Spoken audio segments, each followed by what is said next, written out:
Hello friends, welcome back to India. मैं हूं ऋतिक शाह और आज से कुछ साल पहले यूएस के एक्स प्रेसिडेंट डोनाल्ड ट्रंप ने एक बात कही थी फ्रांस के बारे में। अपने एक पॉलिटिकल कैंपेन के स्पीच के दौरान ट्रंप ने एक बात कही थी जो कि बहुत फेमस हो गया था। फ्रांस अब फ्रांस नहीं रहा और फ्रांस बदल चुका है। तो मैं चाहता हूं कि आप ये वीडियो Used to देखिए like ट्रंप के उस France. स्पीच के Used बारे to. में। And he was going to France. And I said, how's your trip going? He goes, where? France. He said, I'm not going to France. Because France is no longer France. If you look at what's happening in France, it's no longer France. Friends of mine that used to love to go to Paris, they say, we're not going to Paris anymore. It's no longer Paris. I have a friend, every year he goes to Paris. I haven't seen him in a while. Paris, oh, the city of lights, he's telling me for years, Paris, Paris. I see him like a month ago. How was Paris this summer? Oh, I don't go to Paris. Are you kidding me? It's no longer Paris. I have a friend. He's a very, very substantial guy. He loves the City of Lights. He loves Paris. I hadn't seen him in a while. And I said, Jim, let me ask you a question. How's Paris doing? Paris? I don't go there anymore. Paris is no longer Paris. अब बात यहाँ ये आता है कि जब Trump ने ये बात कहा था तब लोगों ने ट्रंप का बड़ा मजाक उड़ाया था।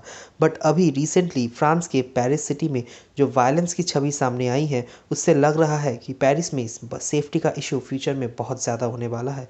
और ये मैं आपको बता दूं कि पेरिस में जो वायलेंस हो रहा है वो उसका असर फ्यूचर में पूरे यूरोप में देखने को मिल सकता है। अब 25 दिसंबर को पूरी दुनिया के बहुत सारे देशों ने सेलिब्रेट किया क्रिसमस। बहुत सारे देशों में जहां क्रिश्चियन मेजॉरिटी है क्रिसमस सेलिब्रेट किया गया वहां। यहाँ तक कि इंडिया में भी खूब सेलिब्रेट हुआ क्रिसमस।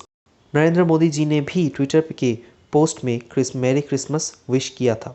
लेकिन अगर आप फ्रांस के प्रेसिडेंट मिस्टर मार्को के ट्विटर हैंडल को देखें तो आपको सन्नाटा देखने को मिलेगा।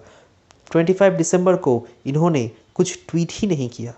इसका रीज़न है, देखो, इन लोगों का क्रिसमस बिल्कुल ही बेकार गया क्योंकि इनके कैपिटल सिटी पेरिस में ऐसे रियॉट्स हुई, ऐसा वायलेंस हुआ कि लोग शॉक्ड हो गए कि हमारी कंट्री में ये क्या हो रहा है।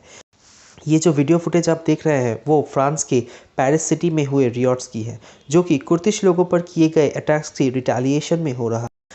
और फ्रांस की पुलिस इतनी वायलेंस संभाल नहीं पाई जिससे पेरिस का ये हाल हुआ और इस बात को पूरी दुनिया में न्यूज़ आउटलेट्स में कवर किया जा रहा है। यहाँ आप देख पाओगे कि इंडिया टुडे में आर्टिकल दिया हुआ है, car set on fire, cops injured as violent protest erupt in Paris.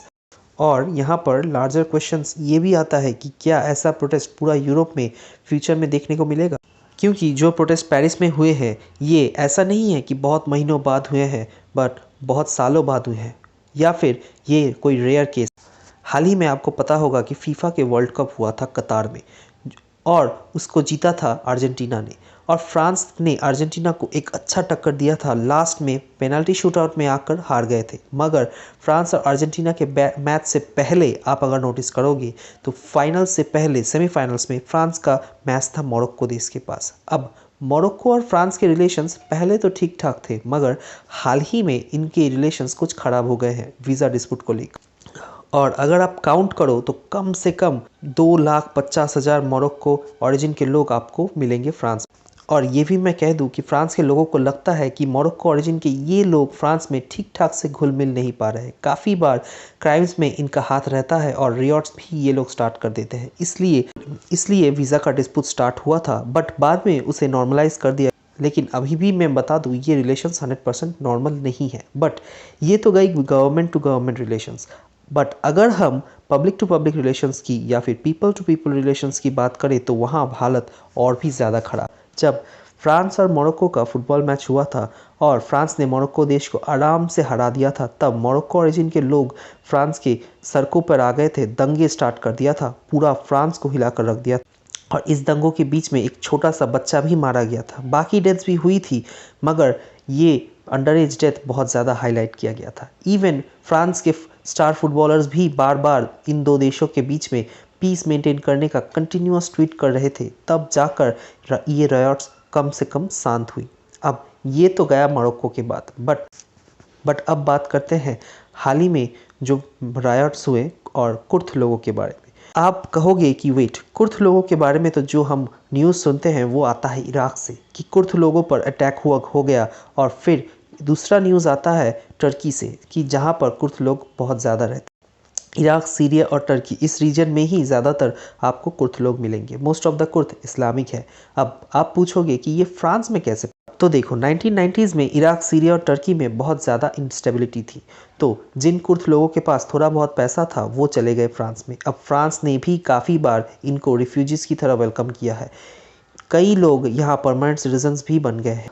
But पिछले 10 सालों में अगर आप देखो तो कुर्द लोगों पर बार बार अटैक हुए हैं। काफ़ी बार ये अटैक टर्की करवाता है तो काफ़ी बार ये फ्रांस के लोग ही ये अटैक कर देते हैं। 2023 में ही देखो तो पेरिस में एक कुर्द इंफॉर्मेशन सेंटर, जहाँ कुर्द लोग डॉक्यूमेंटेशन के लिए जाते हैं और नौकरी खोजने के लिए जाते हैं, वहाँ 3 कुर्द एक्टिविस्ट्स थी और अचानक से कुछ मिस्टीरियस लोग आए और इनको गोली मार के चले गए। आरोप बाद में लगाया गया टर्की के ऊपर, क्योंकि टर्की की सरकार बहुत ज़्यादा एंटी कुर्द है। और उसके बाद फ्रांस में बड़े वायलेंस हुए। फ्रांस के प्रेसिडेंट को सामने आके खुद वेरियस स्टेटमेंट्स देने पड़े, तब जाके कुर्द लोग शांत हुए। अब उसके बाद 2022 में एक कुर्द इंफॉर्मेशन सेंटर में फ्रांस का ही एक आदमी, जो कि बहुत ज़्यादा रेसिस्ट माना जाता है, उसने गोली चलाना स्टार्ट कर दिया, जिससे 3 कुर्द लोग मारे गए। और इन मौतों के बाद कुर्द लोग फिर से फ्रांस के सड़कों पे आ गए, वायलेंस करना स्टार्ट कर दिया। अब इस पर्टिकुलर केस में मैं बता दूं, लोग अभी भी समझ नहीं पाए हैं कि 69 इयर्स के ये आदमी क्या वो बहुत रेसिस्ट था या फिर उसके रिलेशंस थे टर्की के साथ। ये बात अभी क्लियर नहीं है। मगर हाँ, किसी ने भी अटैक किया हो, फ्रांस में अभी भी मेजॉरिटी के लोग क्रिश्चियंस हैं। और इन सब रियॉट्स और अटैक्स के वजह से फ्रांस में जो फार राइट विंग के पार्टीज़ हैं, वो उनकी पॉपुलैरिटी बढ़ती जा रही है, जिसकी वजह से इन फ्यूचर हमें फ्रांस में एक फार राइट विंग गवर्नमेंट देखने को मिल सकता है, जो कि सिमिलर होगा ट्रम्प की गवर्नमेंट की तरह। और अगर history really repeats itself, then France में ये जो पॉलिटिकल चेंज आ रहा है वो पूरे यूरोप को इफेक्ट करेगी।